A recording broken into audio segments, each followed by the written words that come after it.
So DC has a secret version of the Suicide Squad trailer that's going out with Godzilla vs. King Kong if you see it in theaters, and I absolutely love it. What's going on, YouTube? Welcome to Sibz, West Coast, East Coast siblings, where we break down your favorite movies and TV shows. And yes, there's a secret version of the Suicide Squad trailer attached to Godzilla vs. King Kong. It's genuinely different in almost every way, and it really goes to show how much cutting, splicing, and the adding of jokes can change your entire perception of a movie. So we're going to talk about everything that's different here, but before we do, be sure to hit the subscribe button and click the bell so you don't miss, and let's dive into it. So the first thing that's different with this trailer is the tone and the feel. It's altogether different from the Red Band trailer that released online. It's much darker, edgier, and dare I say it, it's closer to the original Suicide Squad and maybe Birds of Prey in terms of feel. In fact, I feel like Harley Quinn's character could make a much easier transition from Birds of Prey into this version of the Suicide Squad than the one we got from the Red Band trailer. So the trailer opens up with a pretty dark monologue voiceover by, I think, Peter Capaldi's The Thinker,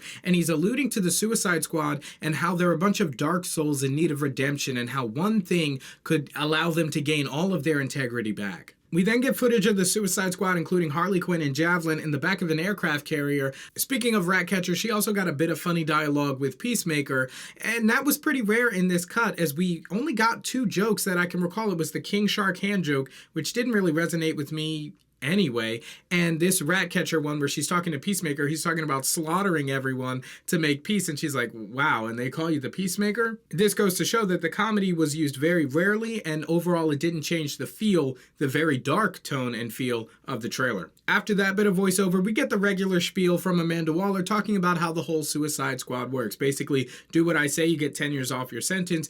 Don't do that and I'll blow your head off. But what's different is we get some new footage of the Suicide Squad, including Savant and Idris Elba's Bloodsport, etc., all in the jail. They're all there together as inmates. We got a couple more shots of Weasel, and gone are the overlays like from the horribly beautiful mind or the beautifully horrible mind of James Gunn in front of the Suicide Squad while they're walking in front of the American flag. That's now moved over to the cuts in between the different scenes. We then get the aforementioned King Shark joke, and because this is a PG trailer that's tied to Godzilla vs. King Kong in theaters, we get the PG version of Idris Elba's joke in response to King Shark's hand. We then get more footage of the Suicide Squad in action with everybody from Bloodsport to Polka Dot Man showing off their skills, and this cut of the trailer actually gives more context to what's going on when the building is falling apart and you see Bloodsport and Harley Quinn, etc., all running and jumping through this falling concrete building. That's actually the Starro attack, as we get a new shot of Harley Quinn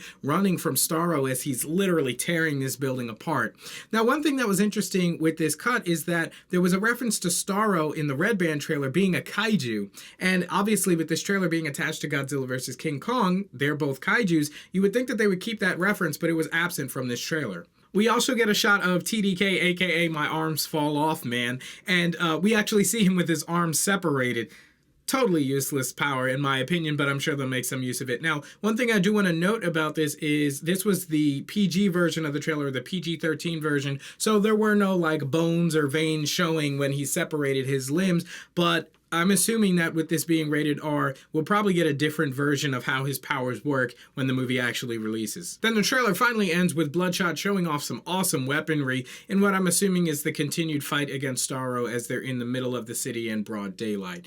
I had a completely different reaction to this trailer than I did the Red Band online trailer, and it just goes to show you once again how much editing can change your perception of a movie. Again, with this darker tone and feel, I think Warner may be playing it either way, that this movie could fit in the Snyderverse or in a new universe removed from Zack Snyder. Now, speaking of the Snyder Cut, we had everybody from Joe Manganiello to Dwayne "The Rock" Johnson to Jared Leto, aka Deathstroke, Black Adam, and Joker, all now showing official support for Restore the Snyderverse. So I made videos on all that, and they'll be down in the description below or somewhere here on the screen. So be sure to check that out next, and keep it locked here. Subscribe, click the bell, and like the video so that you don't miss as we continue this coverage of your favorite movies and TV shows. Go Snyderverse, hashtag Restore the Snyderverse, and I'll see you in the next one. Peace.